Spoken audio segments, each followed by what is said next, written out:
여러분 안녕하십니까? 여수 MBC 뉴스투데이입니다. 우리가 사는 곳이 70년 전에는 과연 어떤 모습이었을까요? 해방 직후부터 산업화, 신도심 개발을 거쳐 현재에 이르기까지 순천 지역의 엄청난 변화상을 한눈에 확인할 수 있는 자료가 공개됐습니다. 박광수 기자가 취재했습니다. 지난 3월 촬영된 순천 조례호수공원 주변. 1948년으로 돌아가 보니 담수도 도로도 찾아볼 수 없고 농지만 다닥다닥 붙어 있습니다. 70년대 접어들어서야 비로소 저수지가 축조됐고 85년 부감 사진을 확인하자 법원 옆 중심도로가 선명하게 나타납니다. 순천 도심 쪽으로 들어가는 입구 팔마체육관 앞입니다. 이곳은 과연 해방 직후에는 어떤 모습이었을까요? 비좁은 도로만 윤곽을 드러낼 뿐 체육시설은 물론 인가도 거의 찾아볼 수 없습니다. 이후 70년대 말 체육관 건물 한 동이 들어섰고 85년 한창 운동장 조성 공사가 진행되더니 2000년대 이후 보조 운동장까지 갖춘 번듯한 종합 스포츠 단지로 탈바꿈합니다. 순천시가 국토지리연구원의 지원을 받아 70년간의 지역 변천상을 구축하기 시작한 건 지난해 3월. 수많은 아날로그 항공사진과 필름들을 시기별 위치별로 짜맞춘 뒤 누구나 쉽게 인터넷에서 찾아볼 수 있는 디지털 정보로 변환시켰습니다. 특히 해방 직후의 희귀 영상을 체계적으로 영구 보존할 수 있게 돼 그 의미가 더 큽니다. 48년도의 사진은 아마 우리 순천시만 가지고 있는 그런 소중한 자료라고 그렇게 생각이 됩니다. 과거 사진을 통해서 우리가 우리 순천시가 어느 방향으로 어떻게 또 발전해 나갈 수 있는 그런 방안도 모색할 수 있는 그런 귀중한 자료가 되지 않을까. 순천시는 앞으로도 시기별 사진과 필름들을 가능한 많이 확보해 더욱 세밀한 지역 영상 자료 체계를 구축할 예정입니다. MBC 뉴스 박광수입니다. 내년에 치러질 지방선거가 1년 앞으로 다가왔습니다. 9년 만에 이뤄진 정권 교체에 힘입어 호남을 기반으로 한 각 정당의 치열한 접전이 재현될 것이란 전망도 나오고 있습니다. 김종수 기자입니다. 제7회 전국 동시 지방선거가 1년 앞으로 다가오면서 정치구조 변화에 관심이 높아지고 있습니다. 지난 5월 치열한 대선전을 치른 각 정당에선 자천타천의 인물들이 물망에 오르면서 선거전이 미리 점화됐다는 전망이 나옵니다. 내년 선거에선 광역단체장과 교육감, 기초위원 등 400여 명의 일꾼들을 뽑게 됩니다. 열린우리당과 민주당이 격돌한 12년 전 상황이 재현될 것이라는 예측이 나오면서 그 어느 때보다 여야 간 치열한 선거전도 예상됩니다. 여당의 입장에선 문재인 정부에 대한 초반 평가가 담길 수 있어 향후 국정 운영의 가늠자가 될 수 있습니다. 호남의 맹주를 자처한 국민의당 역시 대선 패배의 실망감에서 벗어나고 낮은 지지율을 회복하기 위해 차별화된 선거 전략이 필요해 보입니다. 민의를 바탕으로 한 의회 민주주의의 발전이 가능하도록 되어져 있어서 지역 발전의 견인차가 되어질 것이다. 전남 동부 지역은 현재 더불어민주당과 국민의당이 양당 구도를 형성해 나름대로 균형추를 맞춰가고 있는 상황. 하지만 최근 지방선거 출마자가 700명을 넘어섰고 전문성을 갖춘 인물에 초점이 맞춰지면 정당별 공천이 무의미해질 수 있다는 분석도 나옵니다.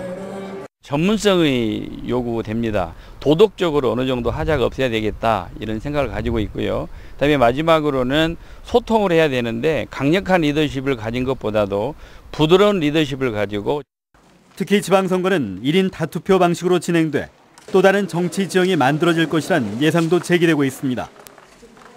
1년 앞으로 다가온 지방선거가 각 정당의 입지를 다질 중요한 변곡점이 될 수 있다는 평가 속에 벌써부터 각 정당의 움직임에 유권자들의 눈과 귀가 모아지고 있습니다. MBC 뉴스 김종수입니다. 오늘 새벽 2시 반쯤 광양시 도의동의 한 도로에서 SUV가 주차된 트레일러를 들이받았습니다. 이 사고로 SUV 운전자 55살 박모 씨가 중상을 입어 병원으로 옮겨졌습니다. 경찰은 박 씨가 음주운전을 하다 사고가 난 것으로 보고 정확한 사고 경위를 조사하고 있습니다.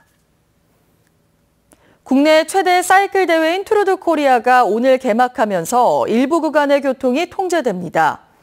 여수시는 대회가 개막하는 오늘 오전 소 요트 마리나에서 웅천 사거리까지 7.8km 구간의 일부 차선과 웅천 사거리에서 해산 IC까지 8.8km 구간의 차량이 전면 통제된다고 밝혔습니다. 통제 시간은 오늘 오전 9시부터 30분가량으로 여수시는 시민들의 협조를 당부했습니다. 여수 앞바다에서 대규모 해상훈련이 실시되고 있습니다. 여수 해양경비안전선은 서해 해양경비안전본부 주관으로 어제부터 오는 16일까지 나흘간 여수 신안과 세존도 인근 해상에서 경비함정 5척 등을 투입해 수색과 인명구조 훈련 등 종합훈련을 실시한다고 밝혔습니다. 특히 내일 오후 1시와 오후 8시에는 여수시 남면 세존도 동쪽 해상에서 사격 훈련이 실시된다며 인근을 항해하는 선박의 주의를 당부했습니다. 5월 단체가 300일 가까이 천막 농성 중인 옛 전남도청 복원 문제가 해법을 찾아가고 있습니다. 문화체육관광부가 입장을 바꿔 적극 나서겠다고 밝혔기 때문입니다. 김철원 기자입니다.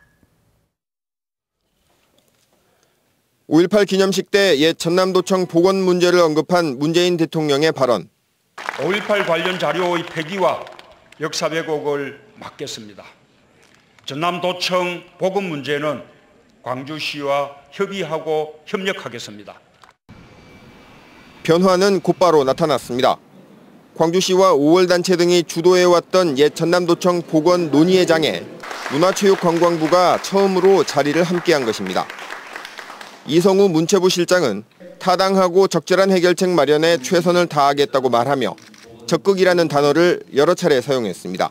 광주 시민과 적극 소통하고 또 공감하는 해결 방안을 마련하는 데 적극적으로 노력을 해나가겠습니다. 대통령께서도 적극적 의지를 표명하신 것처럼 저희 문체부도 곧 장관님이 취임하시면 바로 저희가 5월 단체를 비롯한 공청회 참석자들은 민주평화교류원이 들어서면서 5.18의 상징적 공간이 훼손됐다며 문체부 비판에 목소리를 높였습니다. 5.18에 시민들이 투쟁한 그것을 예술적으로 아무리 아름답게 만든다고 해서 가슴이 뭉클합니까? 아닙니다. 진실을 그대로 보여주면 그 자체가 역사고 감동입니다. 전당에서 5.18을 얘기한다는 것은 반정부적이라고 폄하되었고 모든 컨텐츠들은 삭제되었습니다. 실장님은 그 사실을 알고 있습니까? 옛 전남도청 복원을 위한 시도민 대책위원회는 문체부가 전남도청을 민주평화교류원으로 조성하도록 둔 것은 지역사회의 오판이었다며 4대강 복원처럼 옛 도청도 복원돼야 한다고 말했습니다. 역사적 현장도 보존되지 못하고 민주평화교류원 사업도 정치와 답보를 걷고 있는 이 상황에 직면했습니다. 이 원인이 뭔가를 제대로 진단하고 저는 이 원인으로부터 저는 광주가 보존하지 못했던 저희가 반성하고 거기서 또 출발해야 된다. 문체부는 거듭되는 질타에 사과했고 광주시는 공청회 의견을 수렴해 정부에 제출할 최종 복원안 마련에 들어갔습니다. 꽉 막혀있던 옛 전남도청 문제, 사실상 복원 수순에 들어간 것으로 보입니다. MBC 뉴스 김철원입니다. 어떤 문제를 해결하려고 손을 대면 다른 곳에서 또 다른 문제로 불거지는 현상, 풍선 효과라고 하죠. 정확히 해양 폐기물이 그 상황입니다. 지난해 MBC 보도 이후 행정당국의 지도 단속이 강화되자 다른 방법으로 해양 폐기물을 옮겨서 투기하고 있습니다. 김진선 기자입니다. 경남 하동군의 한 농촌마을. 울창하게 우거진 야산 너머로 맨 땅을 드러낸 넓은 황무지가 펼쳐져 있습니다. 폐여망을 가득 담은 포대 수백 개와 해양 폐기물들로 발 디딜 틈이 없는 곳에서 작업이 한창입니다. 출입로는 외길 하나뿐이고 고속도로와 수풀로 가로막혀 마치 요새를 연상케 합니다. 이게 어디에서 온 거예요, 지금 물량들이? 그냥 제가 뭐 여기 바닷가 가면서 좀 수거해오고 있어요. 그래갖고 제가 조금씩 얻어오는 거예요. 거짓말입니다. 그물이 담긴 하얀 포대는 전남 지역 수협에서 어민들에게서 수거한 폐기물을 담는 데 쓰는 겁니다. 정상적인 처리 계약을 맺은 물량이란 얘기입니다. 폐기물은 전남 곳곳의 폐기물 처리업체들이 가져다 놓은 것들입니다. 지난해 MBC 보도 이후 전라남도가 해양 폐기물 지도 단속을 강화하자 폐기물 업체들이 시도 경계박 업자들과 짜고 물량을 떠넘기고 있습니다. 좀 직접 하시고 좀 싹 정리하고 있습니다. 제가 하여튼 이제 안 하려고 정리를 하고 있는데 좀 봐주십시오. 전남과 인접한 전라북도도 해양 폐기물 투기장이 되고 있습니다. 정읍시의 한 고물상, 고철과 폐지 등이 아닌 법적으로 처리할 수도 보관해서도 안 되는 해양 폐기물이 더 많습니다.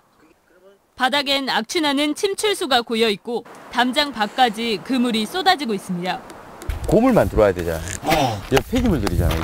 이제 여기다도 우리 야지는 무지 빨리 치워야 돼. 그 공약은 빨리 해야 돼. 지도 단속권을 가진 자치단체는 아무것도 모르고 있습니다. 현재 확인해서 이 폐기물 관리법에 의해서 또 보관 장소 아닌데 야적했다. 폐기물 관리법 딱 돼가지고 제일 큰 걸로 해서 확인해서 받아서 조치 취해라. 수거된 곳에서 처리 공장으로만 옮겨져야 하는 해양 폐기물이 행정당국의 감시를 비웃듯 시도 경계를 넘나들고 있습니다. MBC 뉴스 김진선입니다. 최근 지역 발전을 위해 기업이나 단체가 수익금의 일부를 기부하는 사례가 잇따르고 있습니다. 여수시는 최근 여수 학교급식지원센터 위탁사업자인 농수축협 학교급식연합지원단이 여수시의 지난해 매출액의 1%인 9,400여만 원의 기부금 증서를 전달했다고 밝혔습니다. 보혜양조 주식회사도 최근 여수시장에게 수익금 일부인 800여만 원을 기부했으며 시는 전달받은 기부금을 소규모 영세보육시설 등에 지원하거나 음식 문화 사업에 사용할 계획입니다. 광양 하조마을 하수처리장의 하수처리 능력이 기존보다 3배 정도 증가할 전망입니다. 광양시는 성불 계곡을 찾는 관광객이 꾸준히 증가함에 따라 모두 7억 원의 사업비를 들여 인근 하조마을 하수처리장을 추가 증설해 하수처리 용량을 하루 48세제곱미터에서 148세제곱미터로 늘리기로 했습니다. 고흥군이 전국적으로 AI가 확산 추세를 보이자 대책 마련에 나섰습니다. 고흥군은 최근 제주에서 고병원성 AI가 발생함에 따라 녹동신항과 제주를 오가는 선박을 대상으로 소독 강화 등 차단 방역을 실시하고 소규모 가금류 사용 농가에 대해서도 정기 예찰을 강화할 계획입니다. 고흥군은 올해 초부터 AI 상황실을 운영해 가금류 수매에 나서고 있으며 지난 2012년 이후 지금까지 발병이 보고되지 않아 AI 청정 지역을 유지하고 있습니다. 가뭄이 장기화하면서 수목 피해를 막기 위한 대책반이 운영에 들어갔습니다.